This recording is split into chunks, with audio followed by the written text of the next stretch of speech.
Ramarupaya Dwapare Krishnamurtaye Kalo Purnavatāraya Ramakrishna te Naham. Namaskaram to all of you.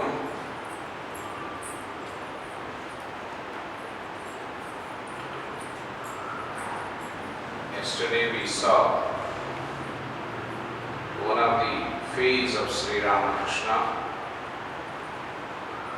extending his benediction of fearlessness to us, the Abhayadhana. In the course of our brooding, we found that essence of human being is fear. One common thing running around the mind of all beings, whether he is a scavenger or he is the Prime Minister of India, the constant companion of our life is fear. And the final, ultimate fear is the fear of death. And we are afraid to die. And death puts an end to all the earthly fears. Yet we are afraid to embrace death. How to die while living is one of the great concepts our Upanishad Rishis had given to us. Ability to die while living. It seems women are more interested than men compared to the population inside the hall. As if spirituality is an exclusive right for female folks. Always. Always. Being a weekday. Perhaps being a weekday. Yes. And weekend also. So this constant nagging fear,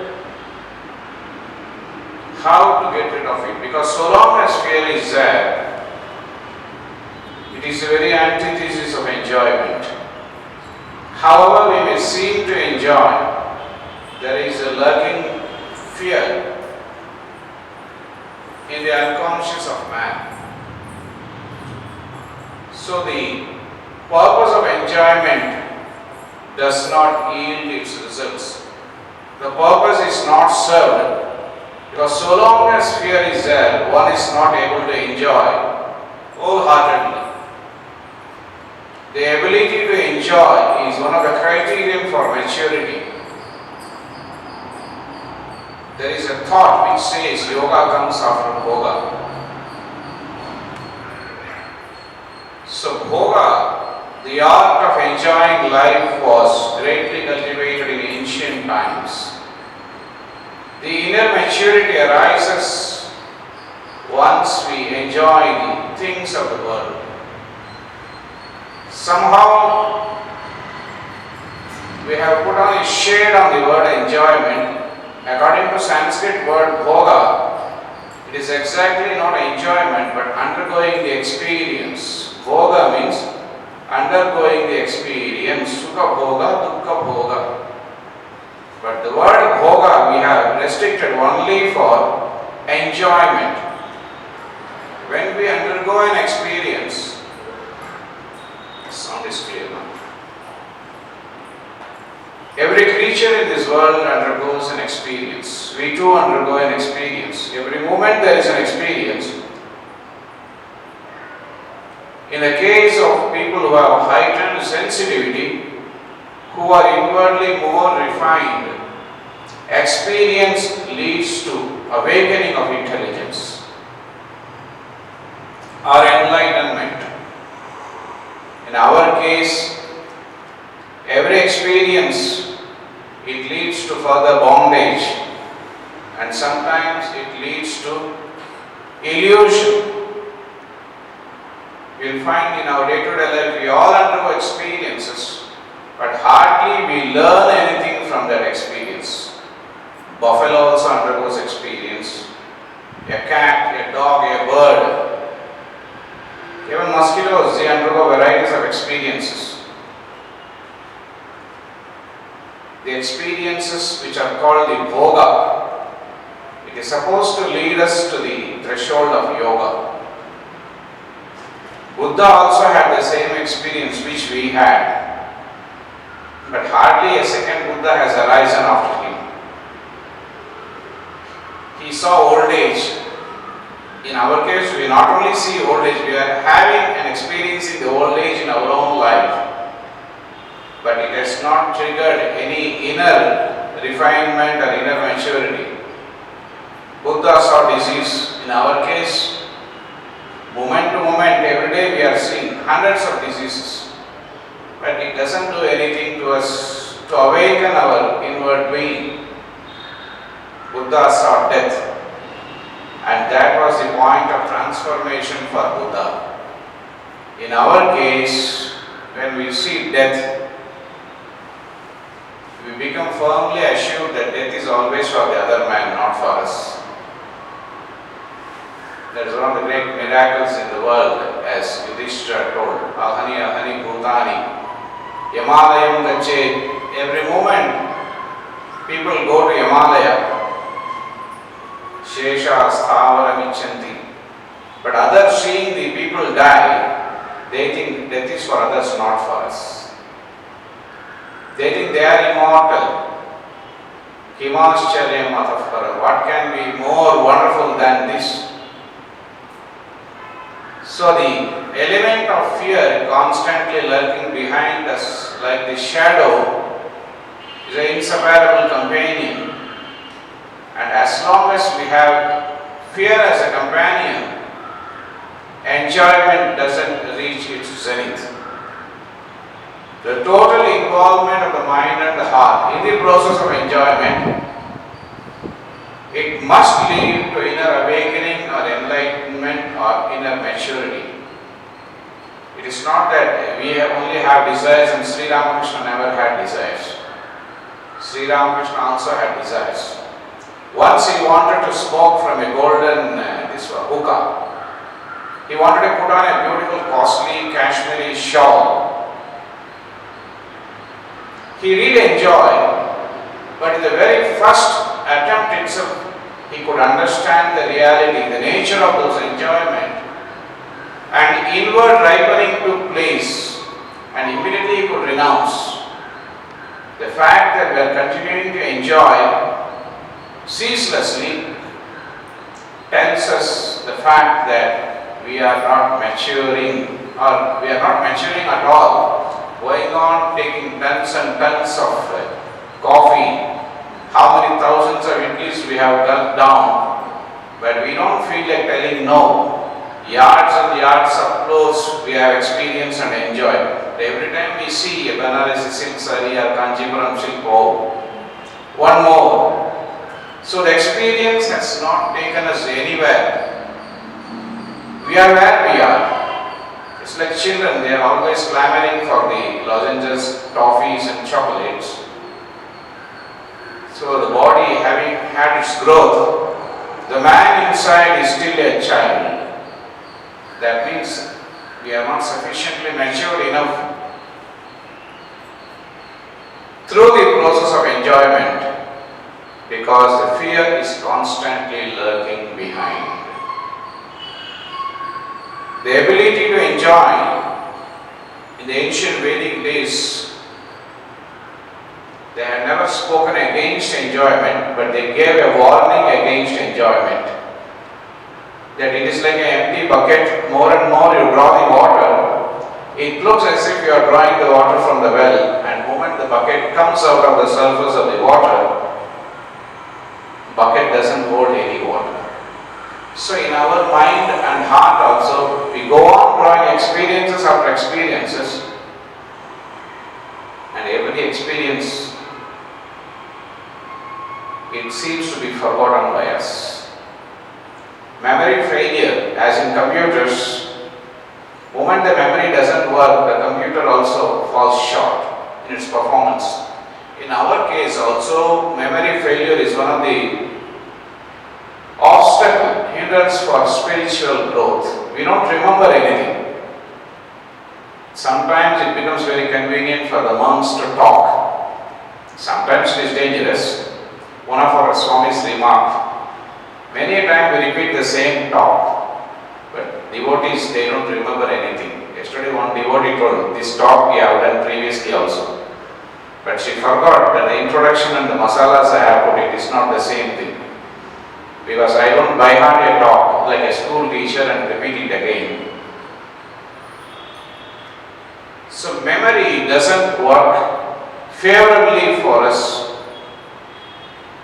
When really we enjoy, every enjoyment will leave its memory, and from that memory there is a blossoming of intelligence which will tell us why are we mechanically repeating the same thing again and again.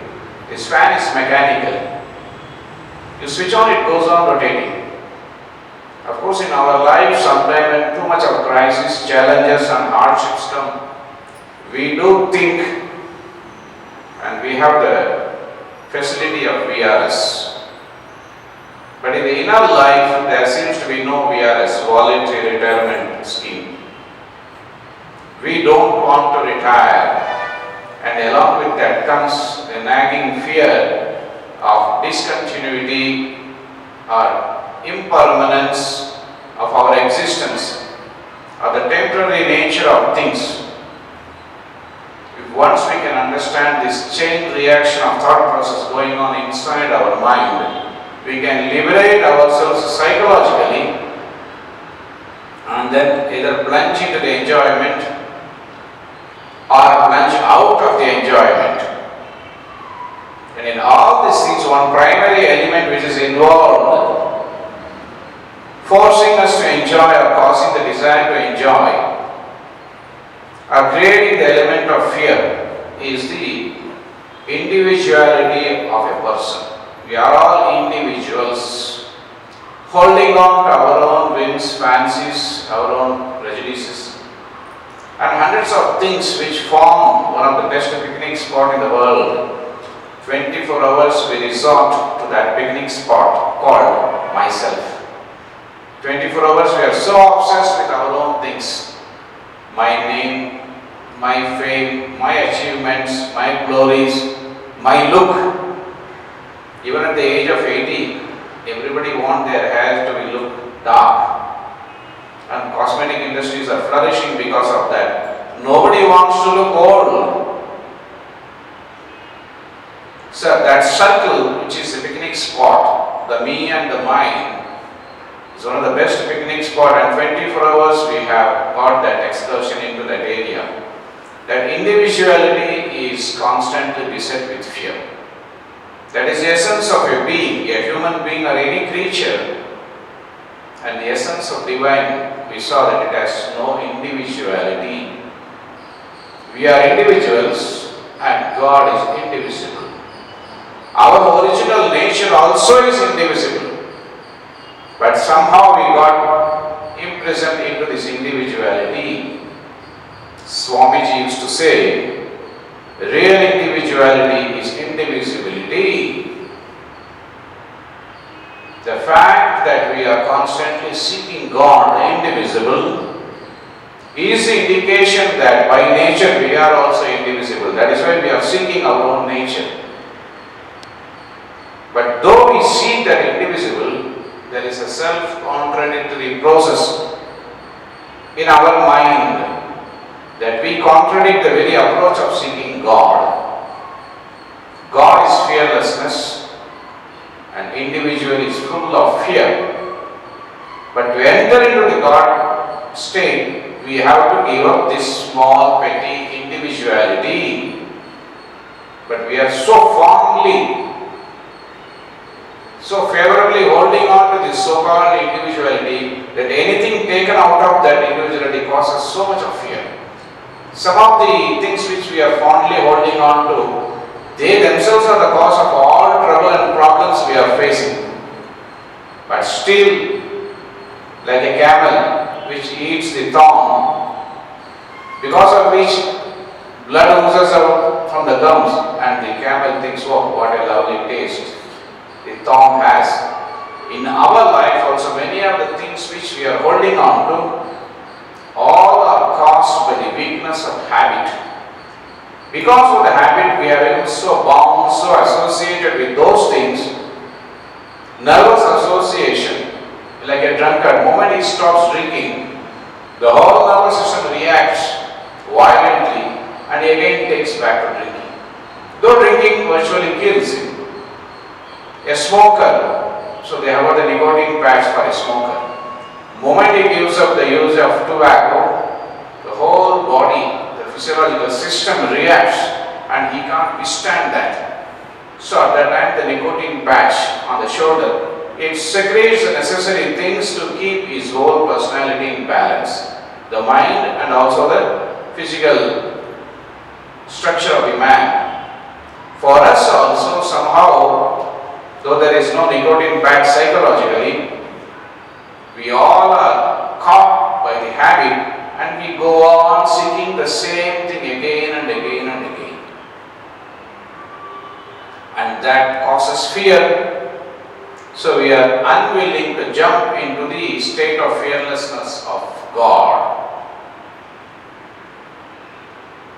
Gaudapada Acharya, who was the guru of Shankaracharya's guru, Govinda Acharya, in his famous Mandukya Karika says, Kimarpudam Kimascharya Avaye Bhayadarshinaha.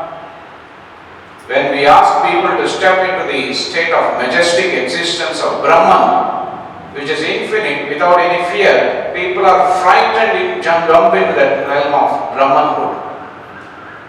It happened with Swamiji also.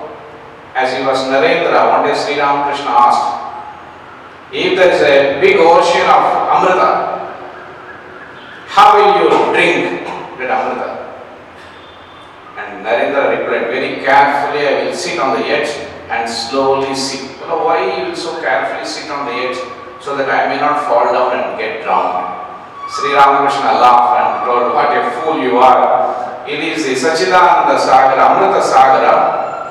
If you fall, you will not die. Rather, all your cares will die. You need not have to care for yourself. Once for all, we become immortal. So also is the case with our ego. So fondly we are all holding on to our ego, is it not?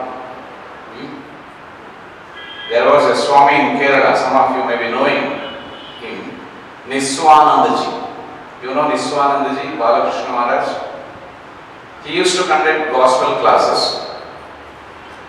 And Sri Ramakrishna every now and then will be referring to this problem of ego.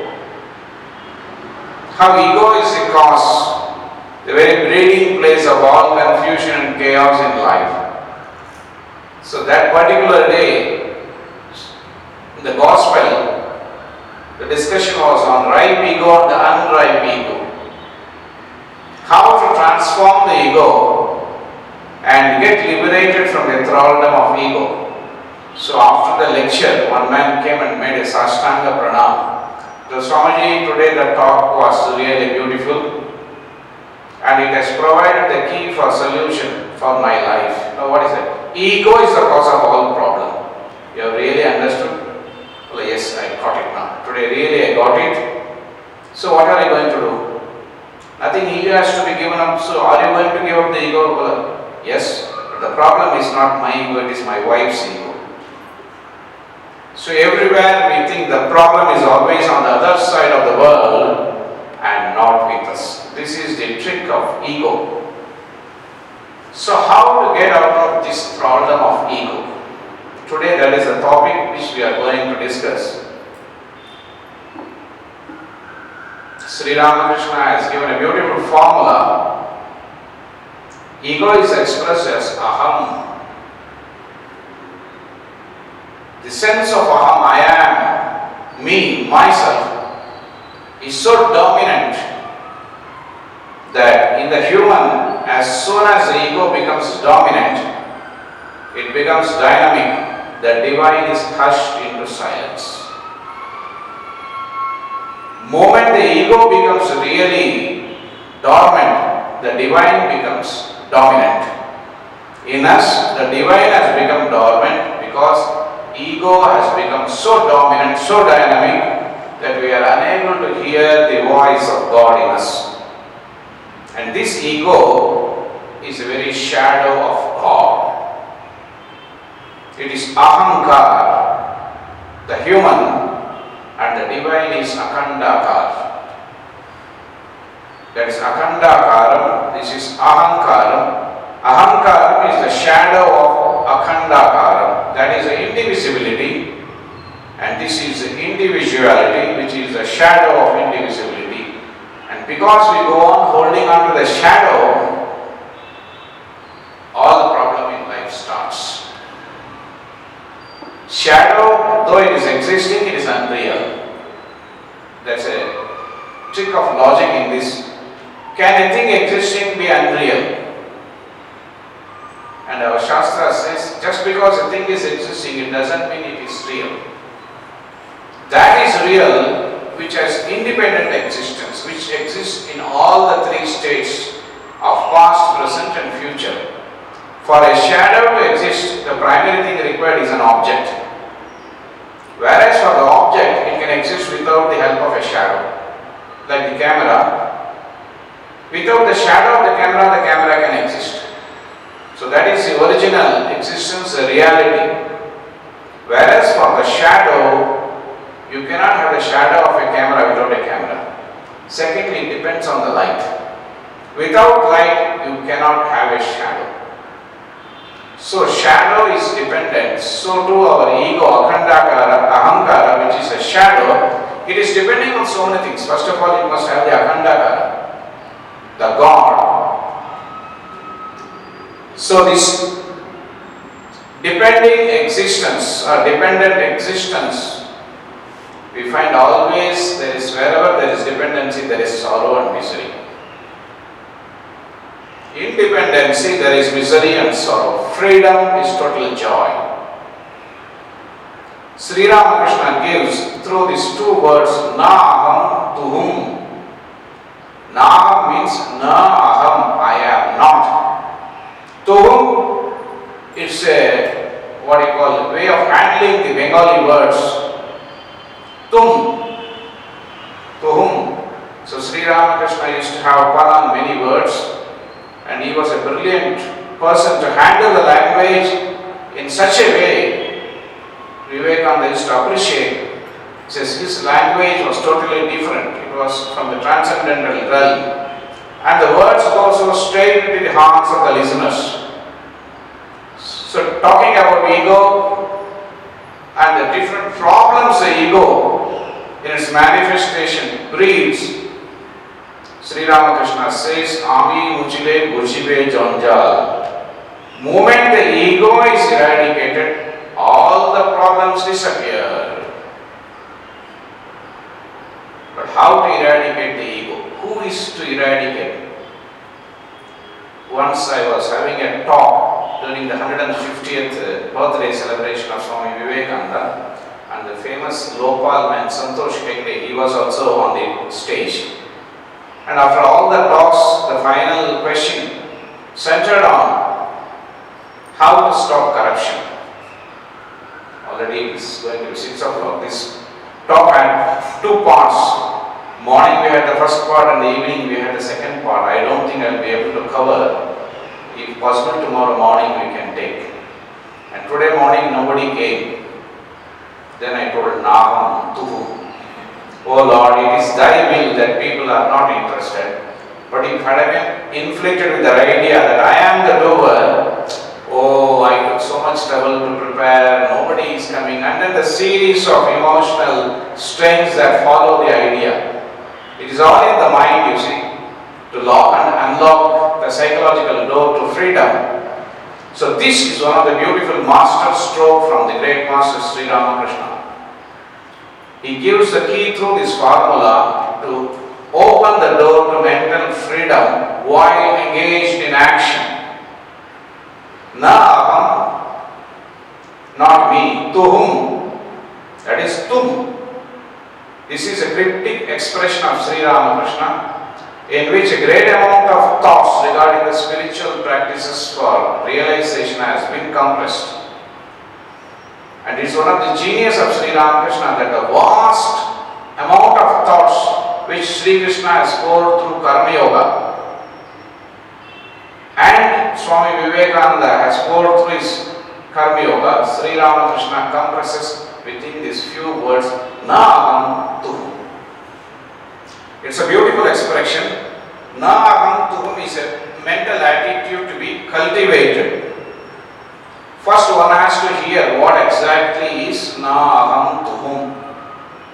So many of you must have read the Gospel of Sri Ramakrishna. Anytime it has attracted the mind that this formula Sri Ramakrishna has given to us.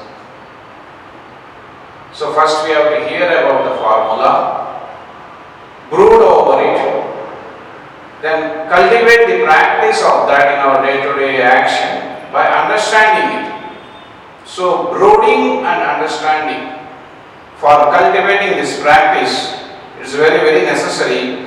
Then we find that intricate logic which Krishna and Vivekananda weaves through so many thought waves in the Karma Yoga, it can be gathered in these two words, Naham Tuham. Not I, but thou. Oh God, you are the door of all actions, not I am only an instrument. Sri Ramakrishna has used to explain this formula or the spiritual equation. He used to sing and dance the famous Bengali song by the devotee of Mother Ram Prasad, Shakali Tomari Icha, Icha Moi Tara Tumi. Mother, you are the repository of all desires or wishes. All the wishes that are expressing in this universe, it's your wish. Toma Koma Tumi Kuroma, Loke Bole Koriyami. Mother, you go on doing your work, but people claim that they have done that work. This life, the manifestation of this universe, it is nothing but action, action and action. Without action, not a single being can live in this world. Existence tantamounts to action. If anything is existing, material as well as human beings, everything is existing, and that very existence is nothing but action. Even in a dead corpse, action is continuously going on in the form of modification and transformation, which is called decay. A dead body, it also constantly undergoing action.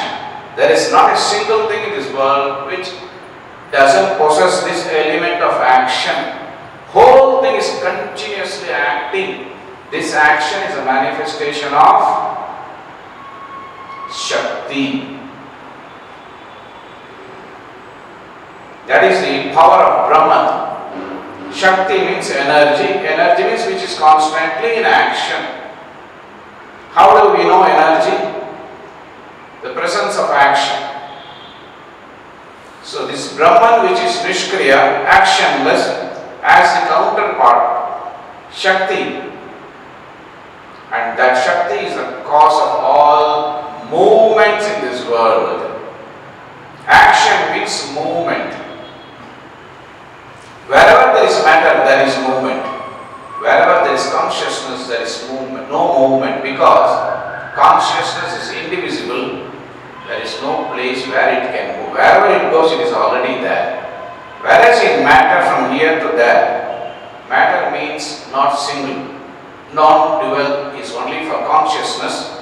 Duality is this creation, what we call as Dvaitam, Dvaitam, Dvaitvam or Dvandvam. So in this created world, it is always the Dvaita, duality. So action is taking place in this duality. As in the electric field, the positive and the negative. In the Chaitanya, the consciousness, you don't find this duality. Consciousness where there is no duality, there is no positive and negativeness. It is total Purna. There is nothing for Brahman or God to achieve. It is beyond desires. For ordinary creatures, every one of us is bound by desires. The very creation, the Divine Mother, she is called Kama Akshi. Very eyes are full of desire.